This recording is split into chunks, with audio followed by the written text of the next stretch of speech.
Welcome back, psychology majors, to another video on advising in the psychology department. I'm Missy Garvin. I'm one of the faculty in the psychology department. And today we're going to talk about how to prepare to see an advisor. The first thing that you are going to want to do when you come to see an advisor is you are going to want to have already looked at your ARR. Your ARR is your Academic Requirements Report. I'm going to show you how to get to that now. So your student center will look a little bit different than mine because obviously it won't say faculty or advisor on it, but it will basically look the same. And you'll have a drop-down menu. Your ARR, again, your Academic Requirements Report, is going to be found here. You click on it, click the next arrow, and this will take you to your academic requirements. Here we are looking at Sally Sonoma's information, and the ARR gives us all sorts of very useful and important information. This is where you know if you are on track or not on track to graduate. So you can see that Sally is a psych major and her catalog term is the fall of 2017. She is an undergraduate with a catalog term of fall 2019. This gives the ARR the information that it needs to know what Sally has to do to graduate. So as we scroll down, I'm going to talk for a minute about these icons.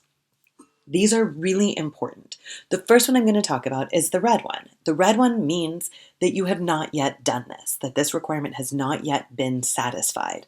In Sally's case, Sally needs to take at least 28 more units in order to get to the 120 that are required for graduation.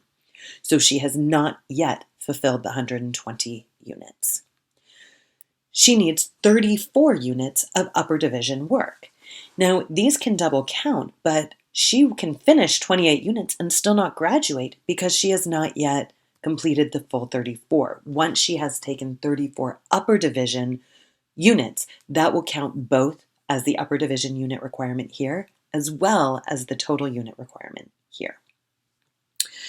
So in addition to the red squares, we have green circles with the check mark. This means it's done. So in Sally's case, and we can expand this to see, Sally has completed her GE requirements. Now, Sally's GE requirements may be different than yours, depending on when you started compared to when Sally started at Sonoma State.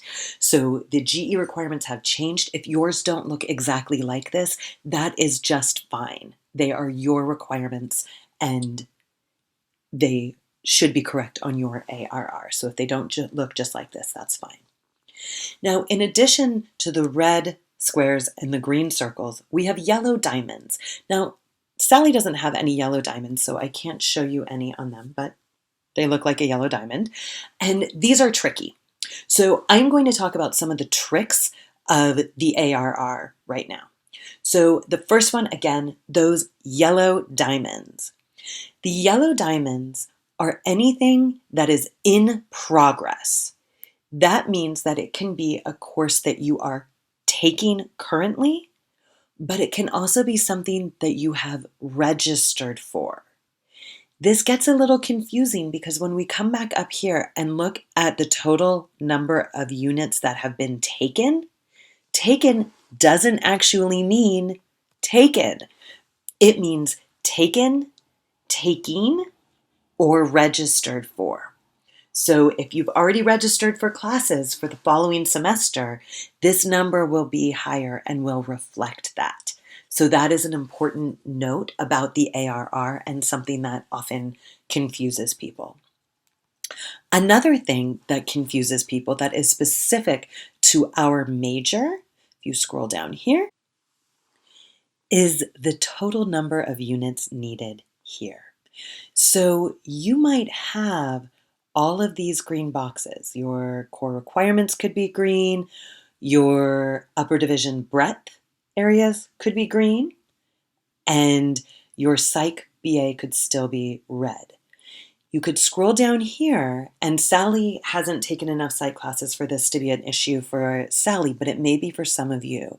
You may come down here and see that this number here says, well, you only need 10 more units of upper division psychology. And you might think, great, I only need 10 more units. The problem is that you can see that it says you need 13 to 14 more units, whereas here this says 13 units. The ARR can't code for flexibility. So what will happen is this might say 10 units, and up here, where in this example with Sally, it actually says 34 units, yours might say 11 units or even 12 units, even though just below it says you only need 12 and all of your other boxes are green. This is the number to go by. So I'll scroll up so you can see the one under the Psych BA where it says how many are needed. That is the number to go by. So those are some of the tricks that we see with this. So some general tips. The most important thing when you come to see your advisor after you have looked through your ARR and understand what you are missing is that you come with specific questions. So if your questions are GE related, especially if they're lower division GE, then seek GE advising. So we are psychology faculty, so we know psychology best. So if you have questions about your psych major, about what to do with your degree in psychology, then please come and speak to us. And again, just bring your questions when you come. I hope this has been helpful.